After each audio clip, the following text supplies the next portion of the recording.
Hey, I'm live on both cameras. Awesome. So again, my name is Chris Kerr. For those who don't know, I'm a competitive intelligence specialist.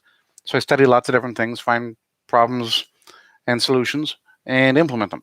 And for those who do know me, and you're looking for a little update on kind of health and whatnot, as per last week, still lots of pain, lots of great joy and bliss out of that. But I'm gonna do my best to try and keep some videos going and knock out some good things in the morning before I lose that opportunity for the day. So today I want to focus on a very specific topic for everybody out there because it's not just a little thing. For those of you who don't know, back in the 1970s, Toyota Corporation, in particular Taiichi Ohno, is very, very famous for creating this philosophy called just-in-time manufacturing, just-in-time inventory management. And the JIT movement became something that took over the world because what Toyota was able to do in terms of economies of scale were ridiculous. Their ability to cut costs and become that much more competitive globally were legendary. Now, they also ran into major manufacturing problems, which then required huge recalls and refunds and huge brand issues. So that led to another series of innovations that came later. But I want to focus on the just-in-time model because that became a model that everything that permeates through your entire life is touched on. Just-in-time impacts your Social Security checks. It impacts your CARES Act checks, right, from government. It impacts things like your car warranties. It impacts things like price of gas, prices at the grocery stores. Your business pricing, believe it or not, is likely impacted to some degree or other by just-in-time management. That's a really interesting rainbow that's showing up in one of my feeds. Very cool. Not that I want it right through the middle of my forehead, but still, it's an awesome rainbow to see. Still, so this just-in-time management approach has made trillions of dollars of impact globally in terms of being able to save warehousing costs. They don't have to have full warehouses of product anymore. They can have just what they need for the next period of time and keep the inventory flowing as things go. So that has been an interesting positive for the most part during that time period. But it also means that we don't have global supplies whenever a crisis happens. It also means that at some point in there, some accounting group decided that it was mismanagement to manage any other way. The idea being that if you reduce waste, which just-in-time management is all about, it's all about reducing your waste, right? But great in terms of being able to generate profit and make sure that you've got the right teams, the right staff doing the right jobs, lots of positives in there. And since it's designed to reduce waste, anything other than that must, by definition, according to them, be mismanagement, must not fit the profile of somebody who's doing the best work to optimize use of resources to produce profit. And there's a logic to that to one degree. But one of the roles that a competitive intelligence specialist has is pointing out the holes. And the holes in this case have been obvious literally since just-in-time manufacturing came into existence. Because as soon as they rushed to that development, they managed to put out all that product in faster, better, smarter, less wasteful ways. As soon as they automated it to the point that it became a structure, an unchangeable structure, something that cannot adapt based on non-industry specific impacts, right? Because if it's an industry specific impact, you design enough flexibility to cut back. That's you manage enough to only have enough product for the next day. What you can't do under those circumstances is ramp up to have lots of extra product when you need it. That's where it's limited. It can't do that. It can do more, it can do less, but it can't do lots more and it can't do lots less. As soon as you need it to do lots more or lots less, it breaks. And you're seeing that, thanks to the pandemic, breaking all over the world right now. As restaurants can't buy food anymore because there's not enough volume to warrant it, the food industry is crumbling because there's nowhere for the food to go. How food gets used in restaurants is radically different from how people use food at home, right? You're not making filet mignon and asparagus tips, and I mean, you're just not doing the kinds of cooking that you go out to restaurants to eat. The number of people who have smokers and roasters and whatnot to be able to use the cuts of meat that are big and expensive and kind of go out that way, there just aren't that many people doing it. And in Arizona, there's a certain reluctance to go do that all summer long, unless you're in a restaurant and the restaurant has the capacity to do that. I think I'm going to adjust this. As much as I like that rainbow, it's getting distracting in the middle of my forehead. So, yeah, if you're watching on Facebook, you got the rainbow. If you're watching on YouTube, sorry, out of luck. So here we are in a situation where we have products and product lines of various different kinds that are routine for us that are no longer accessible because of hoarding, right? And we have products that are not routine for us at home, but they are routine for us either industrially, commercially, or retail, right? That we equally aren't being able to take advantage of. And all the companies, all the businesses, all the infrastructure, all the logistics, the transportation, the trucking, the air freight, all the things that go into that, all their economies of scale are right out the window. How they pay their bills is based on fitting within certain predictable processes and volumes. As soon as those volumes break dramatically one way or the other, they can't scale. They can't scale back far enough. They can't scale forward far enough and still maintain those pricing points. And as soon as the pricing points get too big, everything stops because people can't afford that anymore. So now you have commercial issues. You have organizational structures. You can't keep the same number of people employed because there just aren't that many dollars in the account. And then you have all those wonderful government restrictions that compelled you to be in this mode in the first place. The IRS has rules on the books where if you're setting aside money for a rainy day in your business, you are mismanaging according to their definition. Just-in-time management got to that too. And because of that, no company anywhere where there's a federal jurisdiction in the US, Canada, anywhere that I know abroad, allows companies to hold on to enough cash to withstand a complete breakdown in their industry based on things that are from outside of their industry, in this case, a pandemic. Could be a war, could be lots of other things, right? But whatever causes their scale to go out of whack completely, now they are wobbling. And if they don't get some stability soon, they topple. Because just in time is all about being just in the nick of time. It doesn't have large windows of time to accommodate. It has to be just in time or it fails. That basis then leads directly to the consumer. And so we go to the grocery store and we go to get toilet paper, and thanks to all those wonderful orders, we have the choice of no toilet paper or the next brand up or the next brand up after that, till we get to a price point that is dramatically different, right? That same, I don't know, $10 pack of toilet paper, when you get the last remaining pack, it's now $25. And in a supply size that you aren't going to use for months, but you don't have a choice. It's that, or you wind up never looking at your face clouds the same, right? You know what I mean? As disgusting as it is, that's what forces you into making these bigger choices.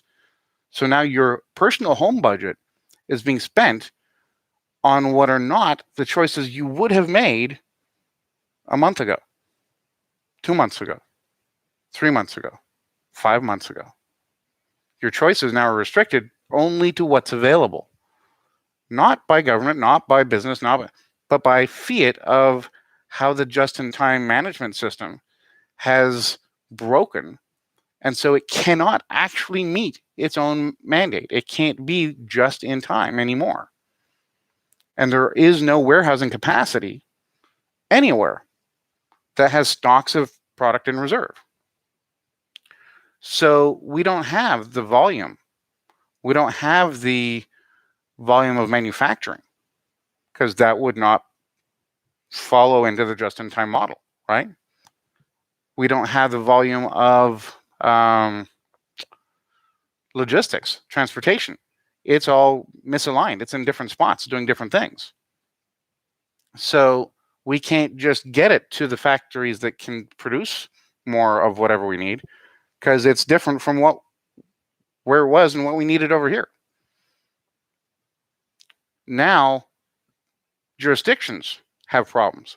We have an example of that here in Arizona. There's a community up north that we love to go to every summer that has said very politely to all the tourists, buzz off. Thank you, we love you, buzz off. And the reason they're saying that is because there's not enough groceries for the locals, let alone all the tourists who keep flying up there or driving out there to get out of the heat. They just can't deal with the volume of grocery need for their local inhabitants.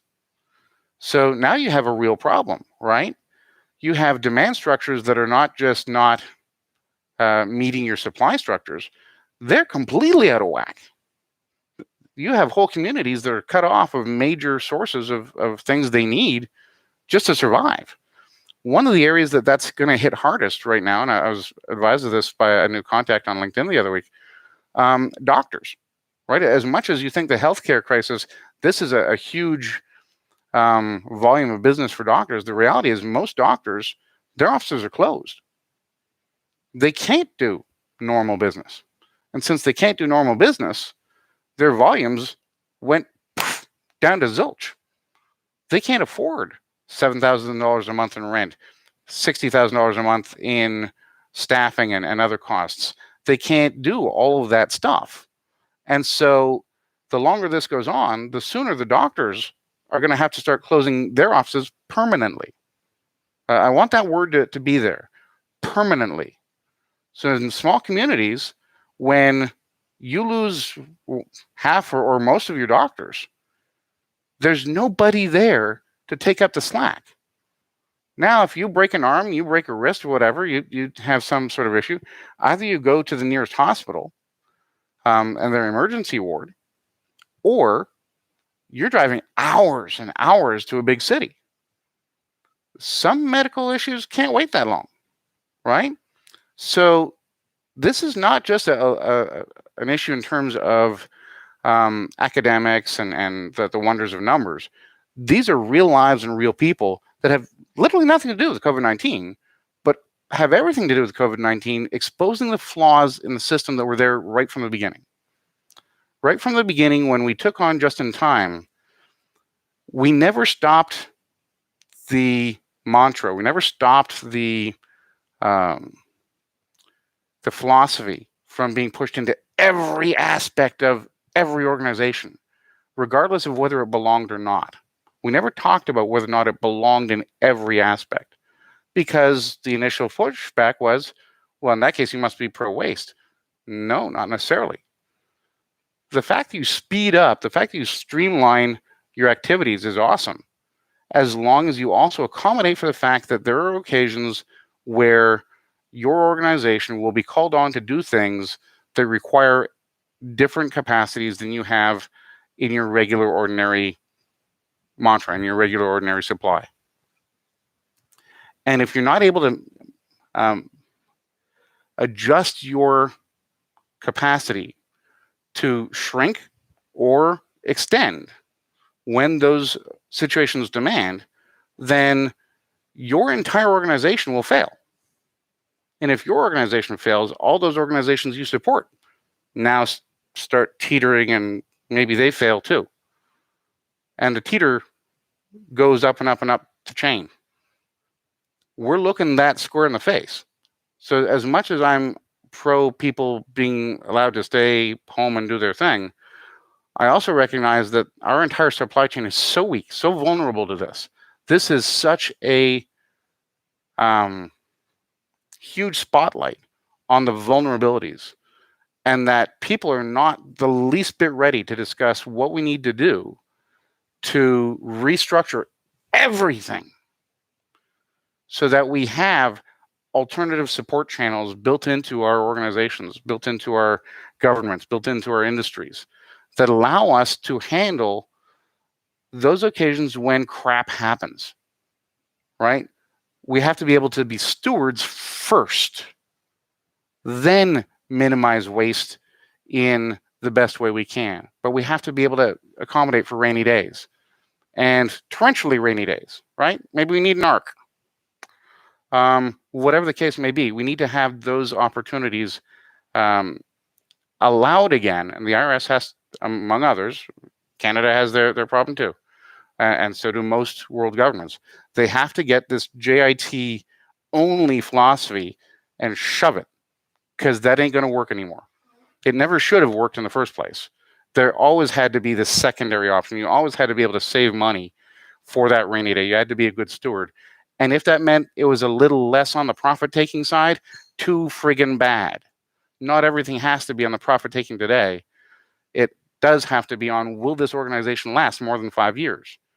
And I've documented time and time again that a lot of the businesses that were Fortune 500s, one of the primary reasons they lost that top spot within 5 years was because they weren't allowed to be good stewards for rainy days.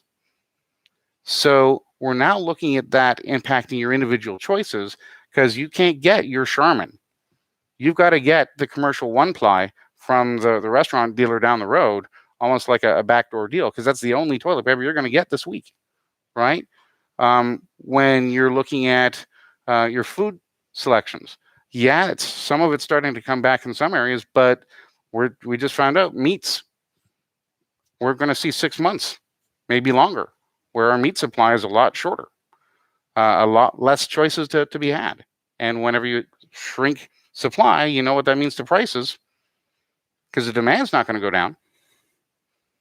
Lorraine said, you believe flexibility is the key. Some think there's only one way of doing things. That's exactly the point. There has to be a broader capacity in industry and in management in particular, whether it's a government, business, nonprofit, doesn't matter. There has to be an acceptance that there's more than one way to do things. And I think a lot of people in those senior organizational roles and regulatory roles especially, they've got a lot of crow to eat. They've got a lot to be accountable for, because it was them pushing this over the last 40, 50 years into everything, whether it belonged or not, that ultimately institutionalized these weaknesses. So now we've got a shot. Now that the weaknesses are broadly exposed, there's a chance that just maybe we can open some eyes and open some minds as to how we can adjust that thinking, we can adjust that perception to accommodate for companies that are looking for just pure fast growth. Good for you. Awesome. We're not expecting to see you 5 years from now, but that's okay. But for those 5 years, go for it. Great. If you want a company that's going to be here for 30 or 50 years, you need to take a more stewardship mentality. If you want something that's going to be here for 300 years, you got to plan things a little differently, right? And all of those options are perfectly good. And the marketplace, I firmly believe, will adjust and accommodate for that once those rules are in place that allow us to do that. But as long as the IRS is able to say, hey, you're saving more than 10% of the income you take in as a company, you're going to have to cough that up in a fine because you're mismanaging your company. Well, companies can't do that. You can't be a steward when you can't save any money. You can't have a rainy day fund that'll get you through a year or two of really bad sledding, like we're looking with coronavirus. If you only have a few weeks worth of extra cash on hand. Can't do it.